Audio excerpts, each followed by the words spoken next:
우리는 사라진 꼰대 형님을 찾아봤습니다. 그곳은 막다른 곳이라 어디론가 가려면 반드시 우리가 있던 그 자리를 지나쳐야지만 갈 수 있는 곳이었죠. 컴퓨터실 안에 숨는 것 말고는 도저히 갈 만한 데가 없는 곳이었습니다. 하지만 기껏 해봐야 교실 하나 크긴데 거기서 사람을 못 찾겠습니까? 우린 갑자기 오싹해지는 기분을 느끼기 시작합니다.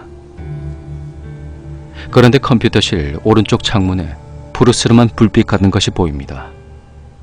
그쪽은 바다가 정면으로 보이는 방향이었습니다. 전 떡대 동생에게도 봤냐고 물어봤죠. 녀석도 그걸 놀란 듯이 응시하고 있더군요. 그리고 서로 잠시 마주보고 다시 그곳을 보았을 땐 그 빛은 사라지고 없었습니다. 어떻게 보면 흡사 도깨비불 같이 생겼다고 할까.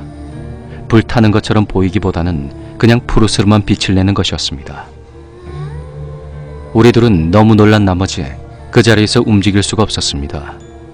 아무리 다 큰 사내들이지만 그 상황에선 도무지 어떻게 해볼 도리가 없더군요. 그 순간 저 멀리서 사람의 신음소리가 들렸습니다. 떡대는 혹시 꼰대형이 아니냐며 가보자고 했습니다. 전 솔직히 컴퓨터실에서 나가기가 싫더군요. 좀 무서웠습니다. 떡대가 하도 보채길래 끌려가다시피 복도로 나왔습니다. 막상 복도로 나와보니 신음소리가 사라지더군요.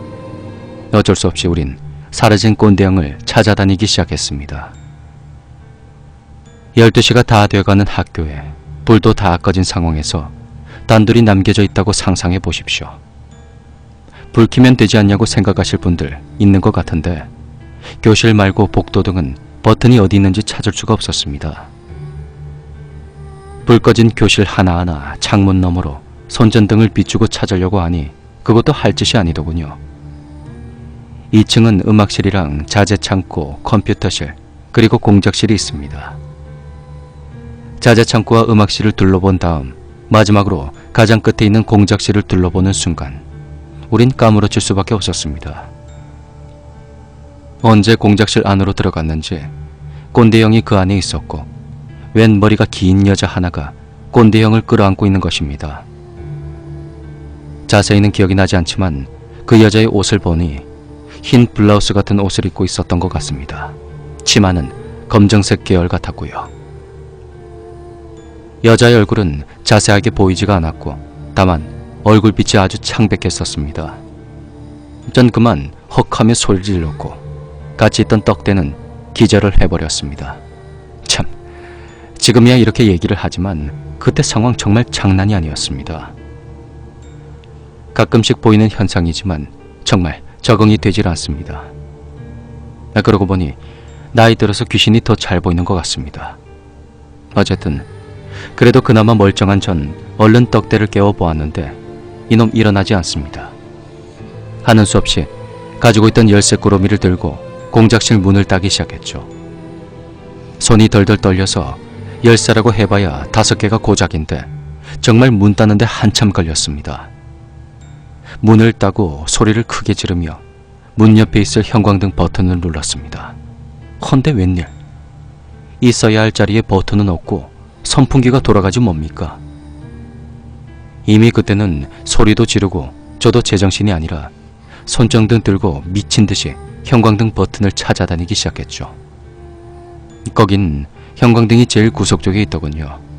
참 어이가 없어서 그렇게 불을 켜고 상황을 봤더니 가건이었습니다. 어떻게 공작실 안에 들어왔는지 모르는 그 꼰대 형은 얼굴이 창백한 채로 서 있는 자세 그대로 바지에 오줌을 지리지 않나. 조폭같이 생긴 떡대는 개거품 물고 나받쳐져 있지 않나. 다행인지 아닌지 그 여자 귀신은 보이지 않습니다. 전 그 길로 2층에 있는 형광등이란 형광등은 모두 켜놓았습니다. 그리고 정신없는 꼰대형과 떡대를 교실 바닥에 눕히곤 수희 아저씨에게 연락을 했죠. 한참을 전화한 끝에 전화를 받은 수희 아저씨는 완전 술에 취한 목소리로 뭐라 하더니 전화를 끊어버립니다. 정말 황당함의 끝을 보는 것 같습니다. 그렇게 시간이 흐르고 시계를 봤더니 새벽 2시 30분. 그제서야 꼰대형이 일어납니다.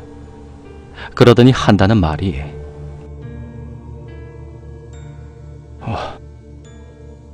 야 미료야, 내 못 볼 거 봤다 이러는 겁니다.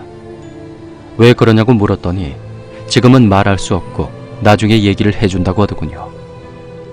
전 형바지에 오줌 싼 거나 어떻게 처리하라고 하곤 열라 비웃어줬습니다. 꼰대 형은 내가 비웃는데도 그냥 심각하게 굳은 얼굴로 조용히 화장실로 가더군요. 그렇게 하니까 저도 더 이상 웃을 수가 없었습니다. 그리고 바로 떡대가 정신을 차리고 절 보더니 형님 이러며 와락 안기더군요.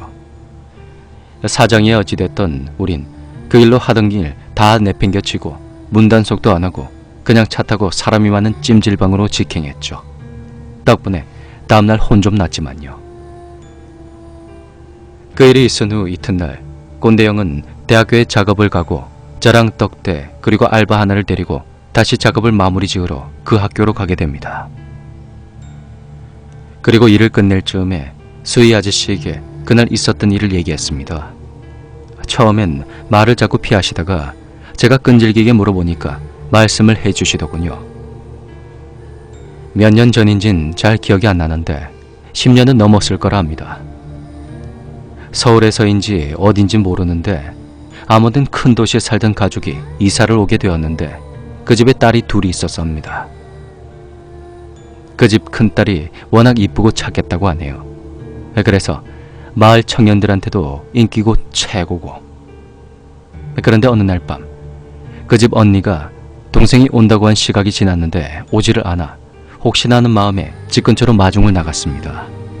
그런데 그 마을 청년 중 불안당 같은 놈들이 2명 있었는데 마침 그 근처를 지나가다가 그 아가씨를 보게 되었답니다. 뭐 이리저리 해서 그 아가씨를 학교까지 끌고 왔다고 하네요. 그 아가씨 집이 학교에서 20m도 떨어져 있지 않은 그런 곳이었는데 그렇게 겁탈을 하곤 나중에 탈로 날 것이 무서워서 죽여버리고 맙니다. 그러곤 학교 옆 논두렁 비슷한 곳에 묻어버렸다고 합니다. 그리고 급하게 학교에서 빠져나오다가 마침 과속해서 달려오는 승용차를 보지 못하고 치여서 즉사를 했다고 하네요. 한 명은 그 자리에서 즉사를 하고 한 명은 중태였다고 합니다. 그런데 사건 처리는 조금 다르게 되었다고 하네요. 마을 사람들이 쉬쉬하고 사건 결과를 다르게 조작을 했다고 합니다. 어떻게 했었는지는 잘 모르고요. 아무튼 단순 사고로 처리가 되었다고 합니다. 뭐 그 뒤로 학교에서 이상한 일이 종종 일어났다고 하더군요. 창문이 깨지는 건 예사고 여러 가지 알 수 없는 일들이 생긴다고 합니다. 하긴 제가 작업하는 그날 낮에도 창문이 3개나 깨졌습니다. 학생들 장난이 심하다고 해도 중학생 정원이 30명도 채 안 되는데 하루에 3장씩이나 깨진다는 게 말이 됩니까? 그리고 수희 아저씨도 밤 9시가 넘으면 학교문 다 닫아버리고 그냥 밖에 나가 술 마시고 하루하루를 버티신다고 하더군요.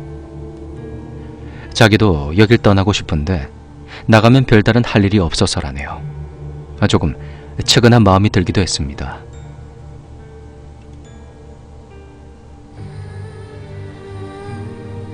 참고로 혹여나는 마음에 말씀드리는데 그 학교가 바닷가 비탈진 언덕 코너 부분에 자리 잡고 있습니다. 저도 가끔 드라이브 할 때 그곳으로 가곤 하는데 좀 위험합니다. 특히나 밤에 말이죠.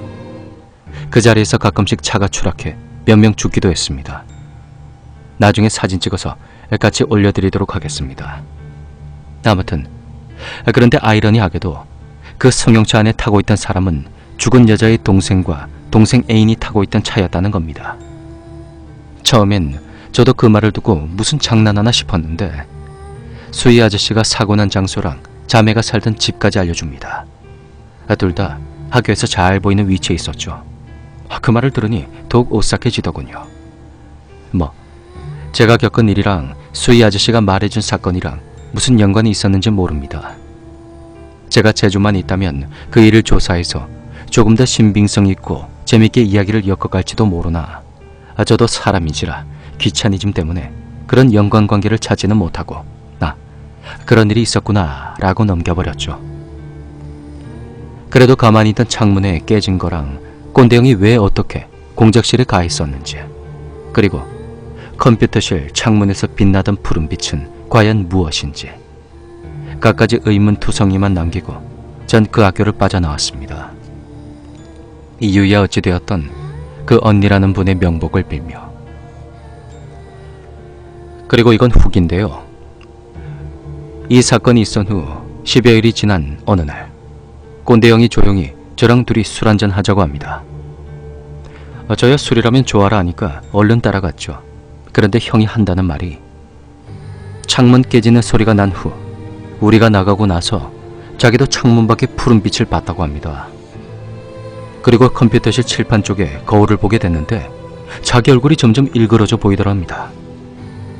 그래서 이상하다 싶어서 거울로 다가가는데 거울 속에 웬 여자가 하나 툭 튀어나오더니 자기를 끌어안더랍니다. 그리고 정신을 차려보니 제가 형을 깨우고 있었다는. 그런데 이상한 건 꼰대 형이 그렇게만 말하고 더 이상 말을 안 하는 것이었죠. 분명히 뭔가 더 있는데 자꾸 말을 하려다 말고 그러니까 저도 짜증이 나서 그냥 됐다, 얘기하지 말라고 해버렸습니다. 제 생각이지만 그 귀신 꼰대 형을 잡아다가 그 귀신이 같이 응응 한 건 아닌지 의심이 들더군요. 안 그럼 왜 끌어안고 꼰대 형은 바지에 오줌을 지렸을까요? 의심이 듭니다. 꼰대 형이 빨리 말해주면 속이 풀려려만. 자, 어쨌든 그런데 가만히 생각해보니 컴퓨터실에는 거울이 없었던 것 같습니다. 꼰대 형이야 하루 가서 일했다지만 저는 3일 동안 꼬박 일하면서 거기서 거울을 본 기억이 없는데 말입니다.